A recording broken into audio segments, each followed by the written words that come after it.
할렐루야. 오늘도 하나님과 동행하는 하루가 되시기를 축복합니다.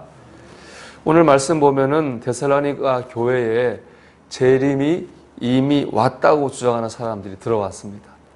거짓 선지자들이죠. 근데 거짓 선지자들이 데살로니가 교회에 그 영향을 미치기 시작했습니다. 그들의 주장대로 주님의 재림이 이미 임했다고 할 때 제일 큰 문제는 뭐냐? 나는 구원받지 못했다는 겁니다.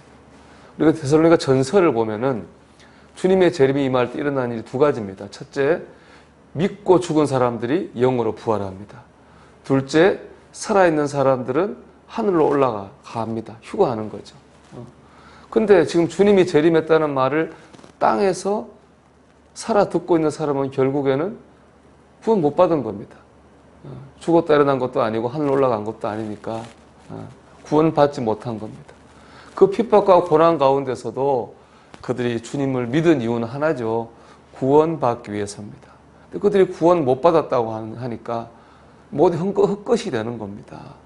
정말로 두려워할 수밖에 없고 흔들 수밖에 없는 그런 상황인 겁니다. 이에 바울이 흔들리는 그들을 붙잡아주기 위해서 또 진실을 밝히기 위해서 성령의 인도하심을 따라 쓴 편지가 바로 데살로니가 후서입니다. 바울의 대답은 한마디로 말하면 3절 상반절에 나오는 말씀인데요. 누가 어떻게 하여도 너희가 미혹되지 말라. 이 말을 하고 있는 겁니다. 이거를 표준 세번역 성경이 이렇게 말씀합니다. 아무에게도 어떤 방법으로도 속아 넘어가지 마십시오. 여러분, 우리가 누구에게든지 간에 아무에게든지 간에 속아 넘어가서는 안 됩니다. 세상이 아무리 어떤 말과 어떤 방법으로든 우리 믿음이 헛되다고 하고 우리가 갖고 있는 신앙이 헛되다 할지라도 우리는 거기에 속아 넘어가서는 안 됩니다. 하나님의 말씀은 진리입니다. 우리의 믿음은 절대로 헛되지 않습니다. 그러면 우리는 왜 흔들리고 또 속아 넘어갈까요? 그것은 우리를 흔들고 속이려는 세력이 힘이 있기 때문에 그렇습니다. 권위가 있기 때문에 그렇습니다. 세상적으로 볼 때 그럴듯한 사람이 그럴듯한 말로 속이기 때문에 그렇습니다. 창세기 3장에 보면은 아담과 하와가 뱀에게 속아 넘어가가지고 죄를 짓습니다. 지금 뱀은 보면 굉장히 징그럽고 보기가 안 좋습니다. 그래서 어떻게 저런 뱀한테 속았을까? 그런 생각을 할 수 있지만 지금 뱀은 하나님께 저주받고 난 다음의 모습을 가지고 있는 겁니다. 저주받기 전에 뱀은 이렇지 않았습니다. 창세기 3장에 보면은 3장 1절 이런 말씀이 있어요. 뱀은 여호와 하나님이 지으신 들짐승 중에 가장 간교하니라. 이 간교하다는 말은 우리가 듣기 어감이 안 좋지만 원래 언어의 의미는 영리하다는 뜻입니다.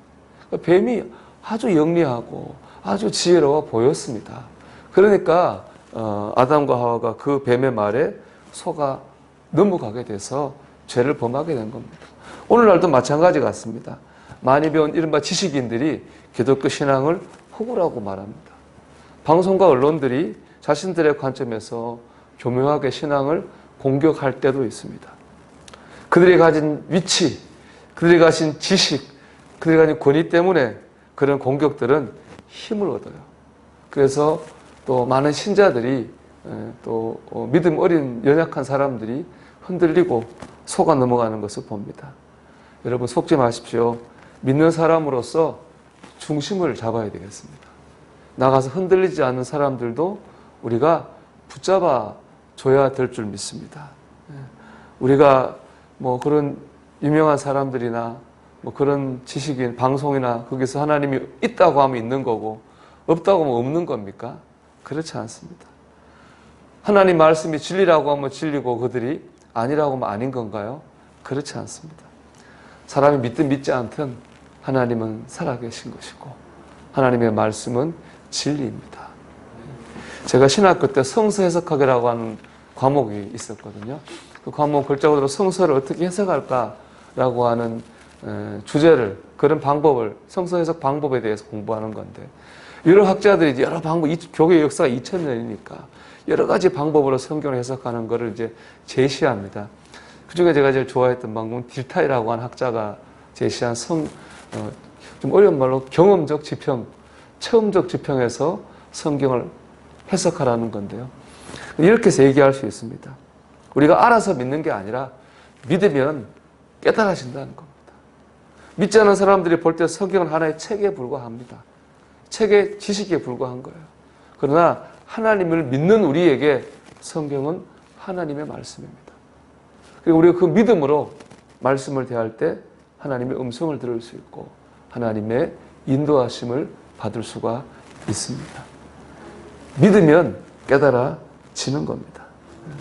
저는 배운 지식으로 논리적으로 이른바 믿지 않은 사람들이 말하는 진화론에 대해서 비판할 수 있습니다. 하지만 그것이 무슨 소용입니까? 제가 이 신앙생활, 신앙이 합리적이거나 논리적이어서 하나님 믿은 건 아닙니다. 합리적, 논리적으로 따진 건 나중의 얘기입니다. 제가 하나님을 믿게 된 것은 체험했기 때문에 그렇습니다. 하나님이 치유하시고 하나님이 사랑하시고 하나님이 붙들고 계시고 하나님 역사하시는 것을 저는 경험했습니다. 그렇게 세상 사람들이 하나님이 없다고 해도 저는 그거를 부인할 수 없습니다. 제가 경험했던 것을 하지 않았다고, 없다고 말할 수는 없지 않겠습니까? 여러분도 하나님의 은혜와 사랑을 경험하신 일이 분명히 있을 것입니다. 여러분은 언제 어떤 사건과 어떤 일을 통해서 하나님이 살아계시다고 하는 것, 또 하나님의 은혜를 경험해 보셨습니까? 여러분 그 체험 위에 굳게 서시기를 바랍니다. 그 믿음 위에 굳게 서시기를 바랍니다. 그럴 때 우리가 속아 넘어가지 않는 겁니다. 내 경험을 누가 빼앗아갈 수 있겠습니까?